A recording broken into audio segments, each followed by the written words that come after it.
Bonjour, messieurs, dames. Aujourd'hui, j'ai le privilège de recevoir Josée Lafleur, une nouvelle auteure qu'on va entendre sûrement beaucoup parler. C'est d'abord une praticienne en énergie, une guide en éveil de la conscience et une auteure et formatrice. Bonjour, Josée, comment ça va? Ça va bien, Perry, merci. Et Josée, tu viens d'écrire un livre qui s'appelle L'alchimie spirituelle. C'est quoi ça exactement, l'alchimie spirituelle? Oui, l'alchimie spirituelle, c'est un processus que j'ai canalisé qui permet à l'être humain de transformer ses souffrances en sagesse. C'est aussi simple que ça. Oui. Puis, pourquoi tu as décidé un jour d'écrire un livre sur l'alchimie spirituelle? Bien, ça faisait plusieurs années que j'utilisais ce processus-là pendant mes consultations, puis j'avais le goût que les gens apprennent par eux-mêmes ce processus-là. Donc, quoi de mieux que d'écrire un livre et en plus de ça, de rejoindre une plus grande audience. Donc, c'est ça qui m'a motivée à l'écriture. Puis évidemment, moi, par des formations, dans tout bon livre de développement personnel spirituel, on parle de défis, de douleurs, de problèmes que vivent une clientèle X. Ta clientèle que tu accompagnes depuis beaucoup d'années, quel genre de défi qui revient le plus souvent? Tu pourrais nous partager? Effectivement, les défis que je rencontre, que ce soit en cabinet ou en formation, les gens ne savent plus quoi faire avec leur souffrance. Alors, je ne veux pas dire que je suis la solution à tout, mais ils ont fait beaucoup de tours et puis c'est un de leurs grands défis, de quoi faire avec leur souffrance.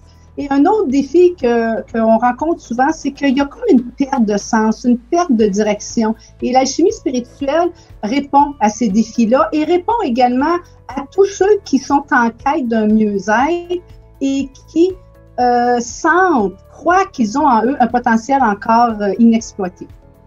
Aurais-tu un exemple à nous partager d'un case study, une étude de cas d'une personne qui est venue te voir, comment est-ce qu'elle vivait, qu'est-ce qui s'est passé dans le processus? Tu peux nous partager ça? Oui, certainement. Je me souviendrai tout le temps d'une cliente qui était venue me voir avec un cancer du foie. Elle avait décidé que parallèlement à son approche conventionnelle, chimiothérapie et tout, elle ferait une approche spirituelle. Alors, elle est arrivée chez nous. Écoute, au tout début, son aura était grise, elle était terne dans son teint, elle était embourbée de colère dans son foie et après de l'alchimie spirituelle avec moi, écoute, elle rayonne, elle est pleine de joie et elle poursuit son chemin de guérison. Tu as sûrement un truc ou un conseil à nous partager. Comment est-ce qu'on pourrait déjà goûter un peu de l'alchimie ou d'un mieux-être rapidement pour les gens qui nous écoutent?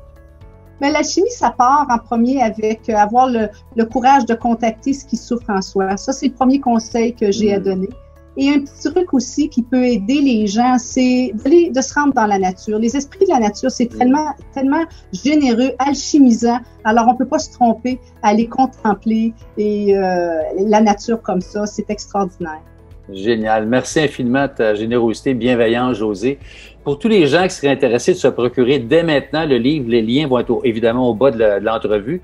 Et aussi, je pense qu'on va mettre les liens aussi de ta prochaine formation en ligne. Je pense qu'il s'en vient sous peu. Tu me corrigeras, Josée?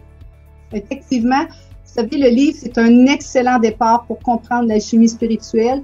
Mais quoi de mieux si on veut encore plus se perfectionner et avancer que de faire une formation? Alors, je vous invite à venir me voir. Merci infiniment et n'oubliez pas d'écrire vos questions, commentaires au bas de l'entrevue. Merci.